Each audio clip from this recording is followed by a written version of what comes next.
Haleluya, shalom saudara yang dikasih oleh Tuhan. Kita bertemu lagi di dalam Bicara Sabda pada kali ini. Dan hari ini saya ingin berkongsi firman Tuhan yang terdapat di dalam Mazmur yang berbicara tentang peranan wanita. Yaitu di dalam Mazmur 128 ayat yang pertama sampai pada ayat yang ke-6. Dan tema yang ingin saya kongsikan pada hari ini adalah istri sebagai anggur manis dalam keluarga atau rumah tangga Kristen. Ya, bagaimana istri berperanan sebagai yang dikatakan oleh firman Tuhan sebagai anggur yang berbuah. Ya, yang berbuah manis yang boleh dinikmati oleh keluarga, oleh suami dan anak-anak, dan juga oleh orang-orang yang ada di persekitaran kita. Nah, kalau kita melihat firman Tuhan, saya ingin membaca firman Tuhan di dalam Mazmur 128 ayat yang pertama sampai pada ayat yang ke-6. Firman Tuhan berkata, "Diberkatilah setiap orang yang takut akan Tuhan, yang melangkah di jalan-jalannya. Apabila engkau makan hasil usahamu, engkau akan bahagia, dan segalanya baik bagimu. Istrimu seperti pokok anggur yang berbuah di tengah-tengah rumahmu, dan anak-anakmu seperti pokok-pokok zaitun di sekeliling mejamu. Ketahuilah demikian akan diberkati orang yang takut kepada Tuhan. Ketahuilah demikian akan diberkati orang yang takut kepada Tuhan. Semoga Tuhan memberkatimu dari Sion sepanjang hayatmu, dan semoga engkau melihat kemakmuran Yerusalem. Ya, semoga kamu melihat anak-anak kepada anak-anakmu, sejahteralah Israel." Nah, ini adalah ucapan berkat ataupun lagu yang biasa dinyanyikan oleh umat-umat Tuhan ya pada waktu itu, mengenang bagaimana kehidupan orang yang takut akan Tuhan diberkati oleh Tuhan. Nah, kalau kita melihat lebih lanjut daripada pokok anggur ini, ada 3 jenis ya lambang yang digunakan oleh firman Tuhan yang melambangkan pokok anggur itu sendiri. Lambang yang pertama adalah orang Israel. Ya, kalau kita melihat ya orang Israel itu dilambangkan sebagai tanaman kegemaran Tuhan. Ya, tanaman kegemaran Tuhan yaitu pokok anggur yang ditanam oleh Tuhan sendiri, ya, yang dijaga, yang dilindunginya, yang berbicara tentang orang Israel. Ya, kalau kita melihat di dalam Mazmur 80 ayat 8 dikatakan bahwa orang-orang pilihan yang diselamatkan dari Mesir. Ini berbicara tentang orang pilihan Tuhan, ini berbicara tentang orang kesayangan Tuhan yang dilambangkan sebagai pokok anggur yang ditanam oleh Tuhan sendiri. Ya, yang terdapat di dalam Yesaya 5 ayat 2 dan 7.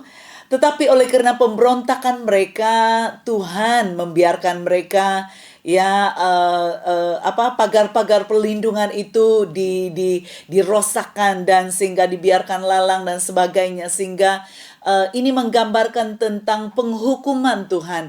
Tuhan mengizinkan bangsa-bangsa lain ya menghukum mereka, ya mendisiplinkan mereka, ya bertujuan adalah untuk menegakkan keadilan. Tuhan itu adalah Allah yang penuh dengan kasih. Ya, dalam masa yang sama ya Tuhan juga menunjukkan belas kasihannya. Dan dikatakan di dalam Yeremia 31 ayat 12 bahwa Allah ingin menunjukkan belas kasihannya walaupun orang-orang Israel memberontak, walaupun mereka melakukan perkara-perkara yang tidak menyenangkan hati Tuhan, telah melukakan hati Tuhan berulang kali. Tetapi dalam belas kasihan Tuhan, Tuhan memperhatikan mereka sekali lagi. Ya, dikatakan bahwa Tuhan menunjukkan belas kasihan kepada umat Israel seperti taman yang diairi dengan air yang cukup ataupun dengan perairan yang sangat-sangat baik. Ya, dan selain daripada itu gambaran daripada buah anggur, ya itu ada juga tentang bahwa Yeremia 31 ayat 29 hingga 30 berbicara tentang setiap manusia yang makan buah anggur masam giginya sendiri menjadi ngilu. Ini berbicara apabila pemulihan sedang Tuhan lakukan, Tuhan tidak lagi menuntut kesalahan daripada orang tua kepada anak-anak, tetapi setiap orang bertanggung jawab terhadap dosa yang dilakukan oleh masing-masing.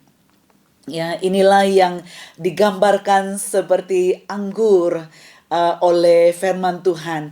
Nah, yang kedua, kita seperti yang kita lihat pada hari ini, istri itu digambarkan seperti pokok anggur yang subur. Ini adalah terjemahan TB ya. Tetapi dalam EVB dia berkata bahwa istri digambarkan seperti pokok anggur yang berbuah. Wow. Betapa istimewanya seorang wanita digambarkan seperti pokok anggur, seperti tanaman kesayangan Tuhan. Itulah fungsi seorang wanita di hadapan Tuhan. Para wanita-wanita, engkau sangat bernilai, engkau sangat berharga, engkau dikasihi oleh Tuhan. Tetapi bagaimana berkat Tuhan itu mengalir turun dalam kehidupan seorang wanita ataupun seorang istri atau seorang ibu adalah apabila dia berperanan dengan benar sesuai dengan firman Tuhan yang kita pelajari hari ini. Nah, kita melihat bahwa ada maksud rohani ataupun maksud praktikal bagaimana wanita itu berperanan di dalam keluarga, di dalam sebuah keluarga. Dan kita melihat bahwa pokok ataupun anggur yang subur itu adalah gambaran sebuah kesegaran ataupun sukacita yang dihadirkan oleh seorang istri dalam keluarganya, yang boleh menciptakan sebuah sukacita, yang boleh menghadirkan sebuah kedamaian di dalam keluarganya. Membawa suasana yang manis, ketenangan, kesegaran kepada suami dan anak-anak. Itulah wanita yang dikatakan oleh firman Tuhan sebagai wanita yang boleh menghasilkan buah yang manis. Nah, selain itu, gambaran dari pokok anggur yang subur ataupun anggur yang berbuah manis ini adalah berbicara tentang kesegaran dan kelimpahan. Kita tahu bahwa apabila cambah daripada anggur ini berbuah, dia bukan hanya menghasilkan 1-2, tapi dia menghasilkan banyak. Ini adalah berbicara tentang productivity secara fisikal dan juga secara rohani dalam kehidupan seorang wanita. Firman Tuhan menuntut para ibu-ibu, para wanita, para istri, supaya kita ini produktif dalam kehidupan kita. Kita tidak mencari wanita yang stagnan, kita tidak mencari wanita-wanita yang biasa-biasa, tapi kita dipanggil dengan sebuah tujuan dan maksud supaya kita ini menjadi produktif dalam kehidupan kita seharian, bergantung pada musim-musim kita Dan tujuan kita untuk produktif itu adalah supaya kita boleh menjadi berkat, supaya kita boleh menjadi saluran daripada tangan Tuhan, boleh menyentuh orang, boleh mendatangkan kebaikan kepada orang-orang yang ada di persekitaran kita. Nah, yang seterusnya daripada arti pokok anggur yang subur atau yang berbuah ini juga berbicara tentang karakter daripada hidup kita sebagai wanita Tuhan. Ini berbicara lebih dalam tentang buah roh yang kita hasilkan dalam hidup kita sehari-hari. Apakah kita mampu sebagai wanita boleh menghasilkan sebuah kebaikan dari buah roh yang dikatakan di dalam firman Tuhan.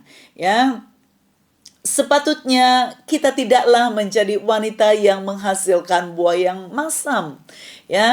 Mungkin tidak banyak orang yang suka makan makanan jenis buah-buah yang masam, tetapi untuk orang menikmati itu haruslah buah yang manis. Nah, beginilah kita sebagai wanita. Wanita harus menghasilkan, sepatutnya dituntut oleh firman Tuhan, boleh menghasilkan buah, dan buah itu adalah manis dan boleh dinikmati. Kemanisan ini boleh dalam bentuk pertuturan kita, boleh saja dalam bentuk tindakan kita, dalam perwatakan kita, ya, ketika kita di rumah, ketika kita di luar, dalam pembawaan kita setiap hari itu menyatakan ataupun menunjukkan siapa kita dan buah yang kita hasilkan dalam kehidupan seharian kita, ya, sebagai wanita Allah yang dikasihi. Nah, yang ketiga, lambang yang ketiga yang digunakan oleh firman Tuhan itu adalah Yesus. Ya, Yesus itu juga adalah gambaran daripada anggur yang benar. Kalau kita melihat di dalam Yohanes 15 ayat 1 hingga 8, ini berbicara tentang Yesus itu adalah anggur yang benar. Di ayat yang pertama berkata, "Aku ini pokok anggur yang benar dan Bapakku peladang anggur. Dia mengerat setiap rantingku yang tidak berbuah dan mencanta setiap rantingku yang berbuah supaya berbuah lebih lebat lagi. Kamu sudah dibersihkan dengan ajaran yang kusampaikan kepadamu, tetaplah di dalamku seperti aku di dalammu. Ranting tidak dapat berbuah jika terpisah daripada pokok anggur. Demikian jugalah kamu dapat berbuah hanya jika kamu tetap di dalamku. Aku pokok anggur dan kamu ranting-rantingnya. Jika kamu tetap di dalamku dan aku di dalammu, kamu akan berbuah lebat. Tanpaku kamu tidak dapat menghasilkan apa-apa. Sesiapa yang tidak tetap di dalamku adalah seperti ranting yang dikerat lalu dibiarkan kering, kemudian dikumpulkan dan dibuang ke dalam api, lalu dibakar. Sekiranya kamu tetap di dalamku dan kata-kataku tetap di dalammu, mintalah apa saja yang kamu kehendaki, permohonan itu akan dikabulkan. Kemuliaan Allah, kemuliaan Bapa ternyata apabila kamu berbuah lebat, itulah tanda kamu benar-benar muridku." Nah, inilah yang dikatakan sebagai anggur yang sebenar-benarnya, yaitu Yesus, pribadi Yesus. Nah, sekali lagi kita diingatkan sebagai wanita-wanita yang dikasih oleh Tuhan, para ibu-ibu, ya, kita ini dipanggil untuk berbuah. Ya, kita ini dipanggil untuk menghasilkan sesuatu dari hidup kita. Ya, sebagai anak Tuhan. Nah, kalau kita di luar Tuhan, di luar Yesus, dikatakan oleh firman Tuhan, kita tidak boleh menghasilkan apa-apa. Itu sebabnya kita jangan bergantung kepada sesiapa. Jangan bergantung kepada suami. Maksud saya, jangan meletakkan pengharapan kita 100% kepada suami. Suami itu mungkin ada kelemahan tertentu. Jangan bergantung kepada anak-anak. Jangan bergantung kepada sesiapa. Tetapi bergantunglah dan melekatlah kepada Yesus. Karena melalui keintiman atau hubungan kita kepada Yesus itu sajalah sumber di mana kita memperoleh kemampuan, kekuatan, ya, ability untuk kita boleh menghasilkan buah. Ya, di dalam Yesus sahajalah kita boleh berbuah. Nah, sebagai istri yang ingin berbuah ataupun ingin menghasilkan ya kemanisan dalam kehidupannya, dia perlu apa? Dia perlu dicantas. Ya, siap untuk dicantas. Wanita-wanita kita jangan terlalu ego ya. Saya tahu bahwa ya seperti Hawa ini selalu punya keinginan tertentu dan seringkali mau memenuhi apa yang kita inginkan. Tetapi untuk kita boleh menghasilkan buah dan buah itu manis, kita perlu siap untuk dicantas. Ya, kita siap untuk didisiplinkan, kita siap untuk dibersihkan. Ya, kita siap untuk dibersihkan. Kita siap untuk melalui perkara-perkara yang menyakitkan supaya apa? Supaya kita ini boleh menghasilkan buah.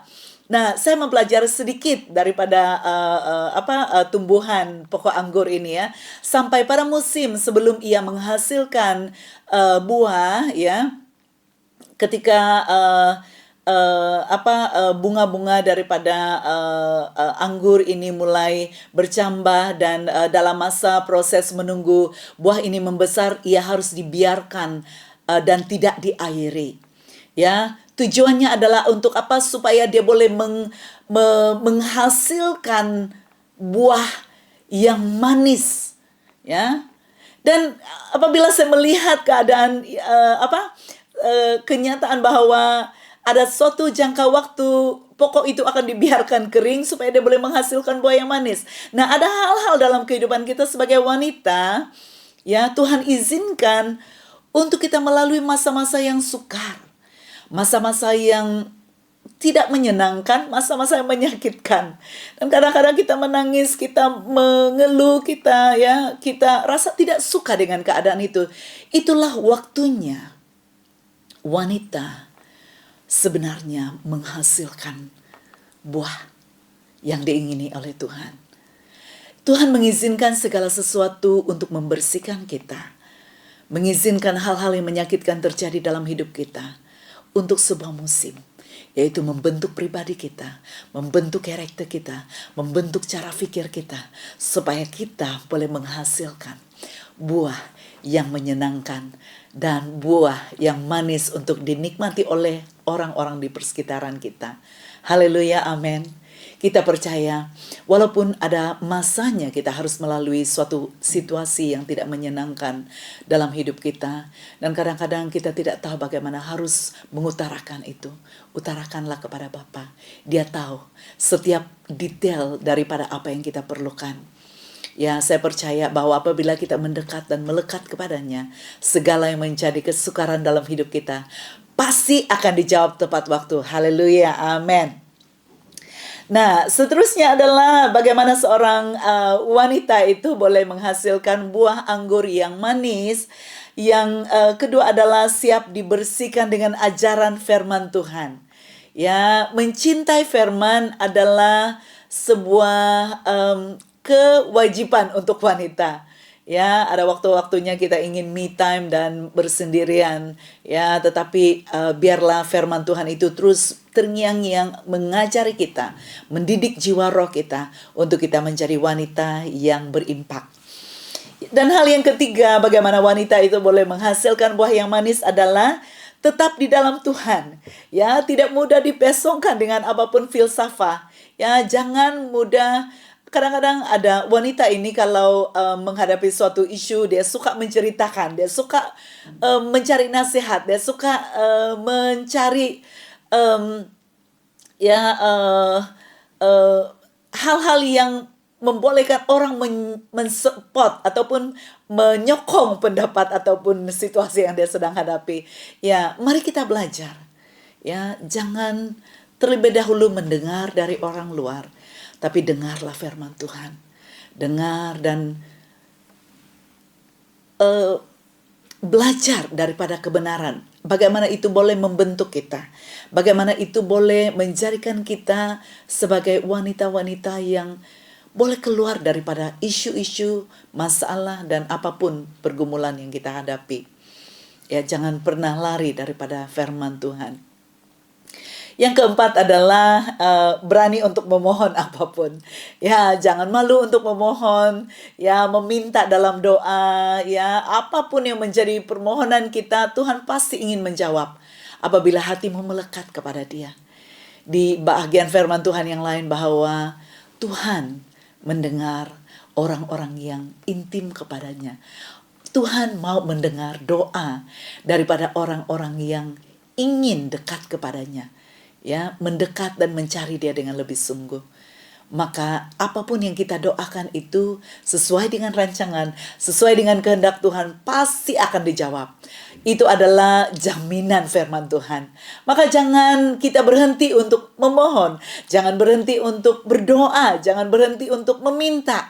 Karena dengan kita doa kita dijawab, dengan Tuhan mendengar doa kita, kita percaya bahwa Tuhan membalas doa kita, itu akan menambahkan iman. Dan bukan hanya menambahkan iman, tetapi boleh kita menghasilkan sebuah kesaksian-kesaksian yang boleh kita ceritakan kepada banyak orang. Ya, itulah bagian kita. Ya, kita wanita ini dikatakan lebih banyak bercakap daripada lelaki. Ya, kalau suami mungkin ataupun kawan-kawan atau orang-orang tidak dapat mendengar celoteh kita yang terlalu banyak, mari kita ungkapkan itu dalam doa. Mari kita sampaikan itu dalam doa. Ya, kita ceritakan isi hati. Kalau saya sendiri, kalau saya melalui sebuah situasi yang berat, saya lebih terbuka kepada Tuhan. Ya, saya curahkan segala isi hati saya, walaupun itu saya harus menangis, ya, walaupun itu dengan cara yang berbagai, saya ungkapkan itu kepada Tuhan. Tepat waktunya Tuhan akan menjawab. Ya, Tuhan ingin supaya kita menikmati Dia. Tuhan ingin supaya kita menerima jawaban dari Dia. Hanya beranikan dirimu untuk memohon dan meminta apapun itu. Ya, apapun itu tujuannya adalah supaya kita boleh menghasilkan ya buah yang lebat. Ya. Nah, yang kelima, yang terakhir adalah supaya ya bagaimana kita boleh menjadi wanita yang berbuah manis, boleh dinikmati oleh semua orang. Kita harus siap untuk menjadi murid. Ya, kita harus siap untuk dididik Tuhan. Kita harus siap untuk dibentuk karakter, sikap, cara pikir. Kita siap. Ya, buang semua keegoan kita dan mari kita belajar. Ya, mari kita belajar kepada Tuhan yang sangat-sangat mengasihi kita, yang memberikan masa depan yang gilang gemilang, yang memberikan kita otoriti dalam berbagai-bagai keadaan. Ya, apabila kita percaya bahwa Dia mampu melakukan hal-hal yang supernatural, hal-hal yang tidak pernah dijangkakan, hal-hal yang mustahil, maka apabila imanmu bertumbuh di dalam Dia, dan ketika engkau meminta dengan sungguh-sungguh, dan Tuhan mendidikmu, engkau siap untuk dididik dan dibentuk, maka pada waktu itulah Tuhan akan menjawab dengan sangat-sangat mudah, dan apapun yang kita minta itu pasti akan dijawab. Dan itu tujuannya supaya kita bersaksi, supaya kita mengongsikan, supaya kita supaya kita boleh menyatakan kepada banyak orang tentang siapa Allah yang kita sembah itu. Haleluya. Kesimpulannya di sini, bolehkah seorang wanita berdampak dalam kehidupannya? Boleh, sangat-sangat boleh. Ya, tetapi dengan condition ataupun dengan sebuah syarat, melekat hidup takut akan Tuhan, menjadikan Dia sebagai yang utama dalam hidupmu. Maka segala perkara, segala situasi, segala keadaan, pasti engkau akan dapat lalui. Karena dengan engkau melekat kepadanya, hal-hal yang mustahil menjadi tidak mustahil. Dan ketika itu menjadi gaya hidupmu, hidupmu akan berdampak dengan sangat-sangat kuat di luar sana, bahkan dalam keluargamu sendiri. Haleluya, Tuhan Yesus memberkati, dan sampai kita berjumpa dalam pertemuan yang akan datang. Tuhan Yesus memberkati sekali lagi. Amin, amin, amin. Mari kita berdoa. Bapa, kami minta meteraikan firman-Mu dalam hati setiap wanita-wanita, setiap ibu-ibu yang telah mendengar, bahkan umat-umat Tuhan yang menerima firman-Mu pada hari ini. Setiap kali kami, Bapa Surgawi, sebagai anak-anak-Mu dipanggil menjadi murid, kami dituntut untuk siap dididik dan dibentuk. Oleh itu, mari Tuhan bentuk hati kami, didik kehidupan kami supaya kami boleh menjadi berkat kepada orang lain yang ada di luar sana. Biarkan kami menjadikan yang penderitaan kami menjadi sebuah cerita penuh sukacita, cerita di mana Tuhan mencipta cerita baru dalam hidup kami. Terima kasih Bapa Surgawi, ini doa syukur yang kami naikkan di dalam nama Yesus Tuhan. Terima kasih untuk firman-Mu, kami meteraikan semuanya sekali lagi dalam nama Yesus. Haleluya. Amin, amin, amin. Sampai kita berjumpa, Tuhan Yesus memberkati.